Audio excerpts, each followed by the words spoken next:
শুরুতেই জানিয়ে দেব আমাদের হাতে থাকা আজকের সর্বশেষ বাংলা আপডেট সংবাদ। ইজতেমা মাঠে সংঘর্ষ, দুজনের মৃত্যু তথ্য জানালো পুলিশ। এরপরে জানিয়ে দেব আলোচিত 10 ট্রাক অস্ত্র মামলায় লুৎফরজামান বাবরের খালাস। এরপরে জানিয়ে দেব 17 বছর ভারতকে শুধু দিয়ে গেছে বাংলাদেশ, মন্তব্য করেছেন ডাক্তার জাহিদ। সর্বশেষ জানিয়ে দেব সালমান রহমানের দাড়ি কামানো নিয়ে যা বললেন ডাক্তার জাহিদ। এতক্ষণ শুনছিলেন সংবাদ শিরোনাম, এরপর বিস্তারিত। ইজতেমা মাঠে সংঘর্ষ, দুজনের মৃত্যুর তথ্য জানালো পুলিশ। গাজীপুরের টঙ্গীর ইজতেমা মাঠের দখল নিয়ে মাওলানা জুবায়ের ও মাওলানা সাদ কন্দলবীরের অনুসারীদের মধ্যে সংঘর্ষের ঘটনা ঘটেছে। এ সময় দুজনকে মৃত্যু হয়েছে বলে পুলিশ আজ বুধবার জানিয়েছে। গাজীপুর মহানগর পুলিশের উপকমিশনার ডিসি টঙ্গী জন এনএম নাসিরউদ্দিন বলেন, এই ঘটনায় এখন পর্যন্ত আমরা দুজনের মৃত্যুর খবর পেয়েছি। এর মধ্যে একজনকে মৃত অবস্থায় আনা হয়েছে টঙ্গী হাসপাতালে, আর অন্যজনকে ঢাকা মেডিকেল কলেজ হাসপাতালে মারা গেছেন। আমরা সব তথ্য যাচাই বাছাই করে দেখছি। টঙ্গীর শহীদ আহসান উল্লাহ মাস্টার জেনারেল হাসপাতালে জরুরি বিভাগে খোঁজ নিয়ে জানা যায় মোহাম্মদ আমিরুল ইসলাম বাচ্চু নামের এক ব্যক্তিকে নিহত অবস্থায় হাসপাতালে আনা হয়। তার বাড়ি কিশোরগঞ্জে। তিনি মাওলানা জুবায়ের অনুসারী ছিলেন বলে জানা গেছে। এই ঘটনায় আহত অবস্থায় হসপিটালে নিয়ে গেলে চিকিৎসা নেন মোট 39 জন। এর মধ্যে 11 জনকে পাঠানো হয় ঢাকা মেডিকেল কলেজ হাসপাতালে। এই হাসপাতালের জরুরি বিভাগের জ্যেষ্ঠ নার্স মোহাম্মদ হাফিজুর রহমান প্রথম আলোকে বলেন, আজ ভোর 4:30টার আহত অবস্থায় লোকজন আমাদের হাসপাতালে আসতে থাকেন। এর মধ্যে একজনকে আনা হয়েছে মৃত অবস্থায়। আহত ব্যক্তিদের অধিকাংশের মাথায় আঘাতের চিহ্ন ছিল। সংঘর্ষে তাইজুল ইসলাম নামের আরেক মুসল্লি নিহত হয়েছেন বলে দাবি করেছেন মাওলানা সাদের অনুসারী গণমাধ্যম সমন্বয়ক মোহাম্মদ সাইম। তিনি বলেন, তাইজুলের বাড়ি বগুড়ায়। পুলিশ ও স্থানীয় সূত্রে জানা যায় আগামী শুক্রবার থেকে টঙ্গীর ইজতেমা মাঠে 5 দিন ইজতেমা করে চান মাওলানা সাদের অনুসারীরা। মাওলানা জুবায়ের অনুসারীরা তাদের এখানে ইজতেমা করতে দিতে চান না। এজন্য আগে থেকে ইজতেমা মাঠ দখল করে নেন জুবায়ের অনুসারীরা। এ নিয়ে কয়েকদিন ধরে দুই পক্ষের মধ্যে উত্তেজনা বিরাজ করছিল। গতকাল মঙ্গলবার দিবাগত রাত 3:30টার দিকে চারদিক থেকে মাঠে প্রবেশ করতে থাকেন সাদের অনুযায়ীরা। এ সময় দুই পক্ষের মধ্যে সংঘর্ষ হয়। এক পর্যায়ে মাঠ ছেড়ে দেন জুবায়ের অনুসারীরা। ঢাকার বাদামতলী এলাকার তবলিগ জামায়াতের সাথী ও মাওলানা জুবায়ের অনুসারীরা মোহাম্মদ আবুল বাশার বলেন, আমরা সাথী মুরব্বীদের নির্দেশনা মোতাবেক গেটে পাহারা দিচ্ছিলাম। কোন সাথী পালা বদল করে ঘুমাচ্ছিলেন। এর মধ্যে রাত 3:30টার দিকে সাদ অনুসারী বিদেশিরা খিত্তার কামারপাড়া সেতুর গোড়া পাশ দিয়ে হাতে লাঠি রড সহ বিভিন্ন জিনিস নিয়ে মাঠে প্রবেশ করেন। প্রথমে তারা মূল গেট অর্থাৎ 6 নম্বর দখলে নেন। এরপর দলে দলে চারদিকে থেকে আমাদের ওপর হামলা চালানো হয়। তবে ভিন্ন কথা বলছে সাদের অনুযায়ীরা। সাদের অনুসারীদের গণমাধ্যম সমন্বয়ক সায়েম বলেন, রাতে মাঠে ঢোকার কোনো পরিকল্পনা আমাদের ছিল না। দেশের বিভিন্ন জায়গা থেকে দলের আমাদের সাথীরা আসছিলেন, কিন্তু জুবায়ের অনুসারীরা রাস্তায় বিভিন্ন অংশে আমাদের সাথীদের বাধা দেন, মারধর করেন। আমরা বিষয়টি পুলিশকে জানাই। পুলিশও আসে, কিন্তু তাও তারা বাধা দেন, মারধর করেন। আমরা বিষয়টি পুলিশকে জানাই। এদিকে আমাদের অনেক সাথী আসতে থাকায় ইজতেমা মসজিদের জায়গা না পেয়ে কামারপাড়া ব্রিজ ও রাস্তার বিভিন্ন অংশে অবস্থান নেন। কিন্তু সেখানে হঠাৎ অনবরত ঢিল ছুটতে থাকেন জুবায়েরের অনুসারীরা। পরে আমাদের সাথীরা বাধ্য হয়ে মাঠে প্রবেশ করেন।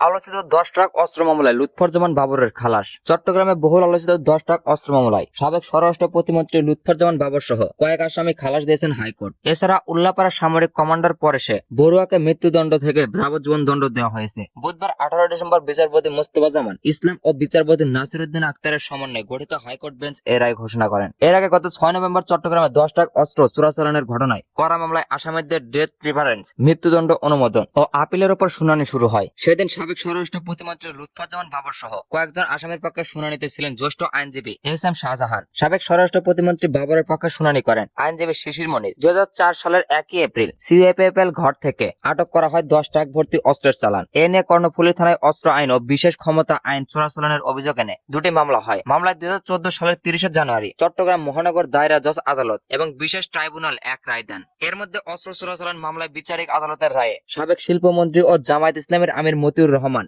নিজামী ও অন্য মামলায় ফাঁসি কার্যকর সাবেক স্বরাষ্ট্র প্রতিমন্ত্রী লুৎফরজামান বাবর, ভারতের বিচ্ছিন্নবাদী সংগঠন উলফার সামরিক কমান্ডার পরেশে বড়ুয়া এবং দুটি গোয়েন্দা সংস্থার ঊর্ধ্বতন কর্মকর্তা সহ 14 জনকে ফাঁসির আদেশ দেওয়া হয়। অস্ত্র আইনে করা অন্য মামলার যাবজ্জীবন কারাদণ্ডের দেশে হয় একই আসামিদের। বিচারিক আদালতের রায়ের পর 2014 সালের 6 ফেব্রুয়ারি রায় সহ মামলার নথিপত্রে হাইকোর্টের ডেথ রেফারেন্স শাখায় পৌঁছে, যা ডেথ রেফারেন্স মামলা হিসেবে নথিভুক্ত হয়। অন্যদিকে কারাগারে থাকা দণ্ডিত আসামিরা সাজার রায়ের বিরুদ্ধে 2014 সালে হাইকোর্ট পৃথক আপিল করেন। 17 বছর ভারতকে শুধু দিয়েই গেছে বাংলাদেশ, মন্তব্য করেছেন ডাক্তার জাহিদ। বিএনপির স্থায়ী কমিটির সদস্য অধ্যাপক ডাক্তার এজেডএম জাহিদ মন্তব্য করেছেন, গত 17 বছর ভারতকে শুধু দিয়েই গেছে বাংলাদেশ। বুধবার 18 ডিসেম্বর জাতীয় প্রেস ক্লাবের সামনে 12 দলীয় জোটের উদ্যোগে আয়োজিত সাম্প্রদায়িক সম্প্রতি বিনিষ্ট ভারত সরকার ও মিডিয়ার অপপ্রচার এবং ভারতীয় আগ্রাসন রুখে দিতে প্রতিবাদ সমাবেশ প্রধান অতিথির বক্তব্যে তিনি এসব কথা বলেন। ডাক্তার সাহিদ হোসেন বলেন, ভারতের প্রধানমন্ত্রী টুইটারের মাধ্যমে যে মনোভাব প্রকাশ করেছেন সেটি বাংলাদেশের স্বাধীনতার সার্বভৌমত্ব নিয়ে প্রশ্ন তুলেছেন। যে ষড়যন্ত্র রেসকোর্স হয়েছিল গত 17 বছর ভারতকে বাংলাদেশ শুধু দিয়েই গেছে। বলা হয়েছে ভারতকে ট্রানজিট দিলে বাংলাদেশ নাকি সিঙ্গাপুর হবে। বিগত বছরগুলোতে আমাদেরকে শুধু ভুল বোঝানো হয়েছে। তিনি বলেন, ভারত আমাদের মুক্তিযুদ্ধের সময় পাশে দাঁড়িয়েছিল, সেজন্য আমরা কৃতজ্ঞ। তবে বিগত বহু বছর তারা কারায় গন্ডায় প্রতিবাদ আদায় করেছে। আজও ফারাক্কার পানির সমস্যা নিরসন হয়নি। সীমান্তে মানুষ মারা হচ্ছে। ভারতের বাঁধ খুলে দিয়ে বাংলাদেশকে অনাকাঙ্ক্ষিত বন্যা সৃষ্টি করা হয়। তারা পেঁয়াজের দাম বাড়িয়ে দেয়। ডক্টর জাহিদ হোসেন বলেন, আমরা রাষ্ট্র মেরামত করার লক্ষ্যে 31 দফা নিয়ে কাজ করছি। অতি দ্রুত জাতীয় নির্বাচন দিতে হবে। এরশাদের পতনের সময় কতদিন পর নির্বাচন হয়েছিল সেটা সবারই মনে থাকার কথা।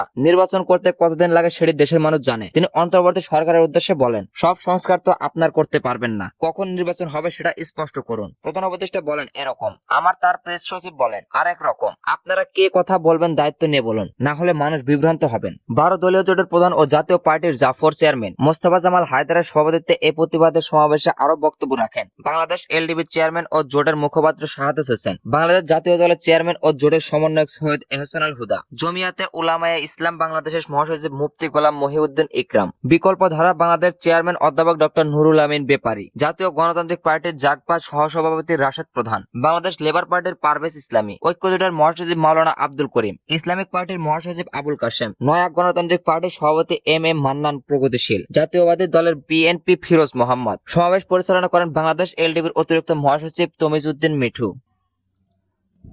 সালমান রহমানের দাড়ি কামানো নিয়ে যা বললেন ডক্টর জাহিদ। আওয়ামী লীগ নেতাদের দুর্নীতি নিয়ে বিএনপির স্থায়ী কমিটির সদস্য ডক্টর এজেডএম জাহিদ হোসেন বলেছেন, এত পরিমাণ গুম খুন ও লুট করেও শেষ রক্ষা হয়নি। নিজেকে বাঁচার ভয়ে আপনি সালমান এফ রহমান নিজের দাড়ি কামিয়েছেন। অতএব অহংকার পতনের মূল। প্রত্যেকটা কাজের হিসাব কিন্তু আগামী প্রজন্মের কাছে দিতে হবে। কেউ হয়তো নেদারল্যান্ড গেছেন, কলকাতা গেছেন, কেউ চট করে ঢোকার চেষ্টা করেছেন। সৎ সাহস থাকলে ঢুকেন, বিচারের মুখোমুখি হন। বুধবার দুপুরে জাতীয় প্রেস ক্লাবের সামনে এক প্রতিবাদ সমাবেশে প্রধান অতিথির বক্তব্যে তিনি এসব কথা বলেন। ডক্টর জাহিদ বলেন, আমরা রাষ্ট্র মেরামত করার লক্ষ্যে 31 দফা নিয়ে কাজ করছি। অতি দ্রুত জাতীয় নির্বাচন দিতে হবে। এরশাদের পতনের সময় কতদিন পর নির্বাচন হয়েছিল সেটি সবারই মনে থাকার কথা। নির্বাচন করতে কতদিন লাগে সেটি দেশের মানুষ জানে। যেহেতু পতিত স্বৈরাচার সরকার 15.5 বছর দেশের সব গণতান্ত্রিক প্রতিষ্ঠানগুলোকে ধ্বংস করেছেন, সেজন্য সব রাজনৈতিক দলগুলো অন্তর্বর্তীকালীন সরকারকে সহযোগিতা করছেন, কিন্তু যত দ্রুত সম্ভব নির্বাচন দিতে হবে। তিনি অন্তর্বর্তী সরকারের উদ্দেশ্যে বলেন, সব সংস্কার তো আপনার করতে পারবেন না। কখন নির্বাচন হবে সেটা স্পষ্ট করুন। প্রধান উপদেষ্টা বলেন একরকম, আবার তার প্রেস সচিব বলেন আরেক রকম। আপনাদেরকে তো আমরা সবাই মিলে সহযোগিতা করছি।